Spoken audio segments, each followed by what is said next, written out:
विश्वासाची 26 वर्ष, लाखो सुखी दाम्पत्य. डाउनलोड करा मराठी मॅट्रिमनी. राजीनामा घेऊन मोदींनी स्वतःची खुर्ची वाचवली. मल्लिकार्जुन खरगेंचा पंतप्रधानांवर निशाणा. तर लाठीचार्ज बाबत अमित शहा गप्प का? मोदींनी शहांचा राजीनामा घ्यावा, खरगे आक्रमक. लोकसभेनंतर आता राज्यसभेतही परीक्षा सुधारणा विधेयक सादर. विधेयकामुळे तरुणांचं भविष्य सुरक्षित राहील, जितेंद्र सिंह यांची हमी. तर नवीन विधेयक अर्धवट, पेपर लीक थांबवण्याची कुठलीही तरतूद नाही, खरगेंची टीका. भाजपकडनं मला अनेक ऑफर. कॉक्रोच जनता पार्टीच्या अभिजित दिपकेंचा मोठा दावा. आंदोलन मागे घेण्यासाठी आई वडिलांना धमक्या दिल्याचाही गंभीर आरोप. दिपकेंचा दावा भाजपने फेटाळला. भाजपकडनं कुणीही दिपकेंना ऑफर दिल्या नाहीत. दिपकेंचं विधान खोटं, एखादं यश डोक्यात जाता कामा नये, केशव उपाध्येंचा दिपकेंवर टोला. कॉक्रोच जनता पार्टी जर बाहेरून चालत असेल तर अमित शहा चाणक्य कसले? ते गृह खात्याचं अपयश. उपरोधिक सवाल विचारत अभिजित दिपकेंचं टीकास्त्र. देशाचे गृहमंत्री अमित शहा कुठे आहेत? जंतर मंतरवर आम्ही जनरल कायर बघितला. लाठीचार्जवरून संजय राऊतांचा शहांवर निशाणा. तर आधी स्वतःचा जनरल डायपर पक्ष सांभाळा, नवनाथ बन यांची टीका. जेनझींनी भारताला बदनाम केलं. जंतर मंतरवरील विद्यार्थी आंदोलनाचा रामदेव बाबांकडनं निषेध. तर रामदेव बाबांनी पतंजली उत्पादनांकडे लक्ष द्यावं, अभिजित दिपकेंचा पलटवार. शिवसेना पक्ष आणि चिन्हाबाबत आता पुढील सुनावणी 4 ऑगस्टला. कपिल सिब्बल यांच्याकडनं फक्त आमदार अपात्रतेवर युक्तिवाद. निवडणूक आयोगाने अनेक गोष्टींकडे दुर्लक्ष केल्याचा सिब्बल यांचा आरोप. टीएमसी अभियंत्याला मारहाण प्रकरणी अनिल परबांची निर्दोष मुक्तता. सदानंद परब यांच्यासह इतर सर्व आरोपी निर्दोष.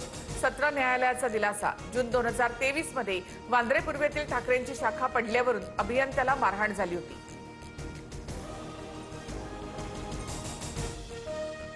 भारतीय हॉकी संघाच्या नवीन जर्सीवरून वाद. निळी जर्सी हीच संघाची खरी ओळख. भगव्या किटवर माजी कर्णधार वीरेन रासकिन्हांचा आक्षेप. मुख्यमंत्री फडणवीसांच्या हस्ते नशामुक्त मुंबई अभियानाचा शुभारंभ. भारताला आतून पोकळ करण्याचं षडयंत्र. तरुणाईने एकजुटीने लढावं, फडणवीसांचं आवाहन. भाजपा पदाधिकारी आणि विजय चौधरी, गिरीश महाजन यांच्यातील कथित ऑडिओ क्लिप व्हायरल. क्लिपमध्ये खडसे कुटुंबाबाबत आक्षेपार्ह भाषेत टीका. व्हायरल ऑडिओनंतर चौधरींचा राजीनामा. भाजपमध्ये खळबळ. विजय चौधरींसारख्या लोकांमुळे भाजपची प्रतिमा मलिन. गिरीश महाजन यांनी थांबवायला हवं होतं. TV9 मराठीशी बोलताना एकनाथ खडसे यांची प्रतिक्रिया.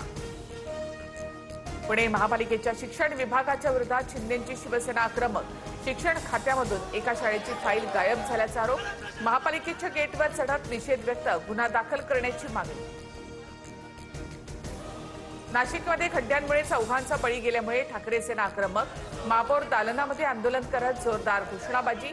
कुटुंबियांना नुकसान भरपाई देण्यासह सदोष मनुष्यवधाचा गुन्हा दाखल करणार. महापौर हिमगौरी आडके यांची माहिती. मुख्यमंत्री फडणवीसांकडून गडचिरोलीमधील अतिवृष्टी आणि पूरस्थितीचा आढावा.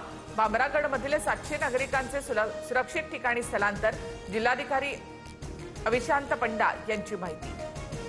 आणि शिस्तबद्ध क्रिकेट कारकिर्दीला अजिंक्य रहाणेचा अलविदा. क्रिकेटच्या सर्व प्रकारातून निवृत्तीची घोषणा. पुढे जाण्याची हीच योग्य वेळ असं म्हणत अजिंक्य रहाणे भाऊक.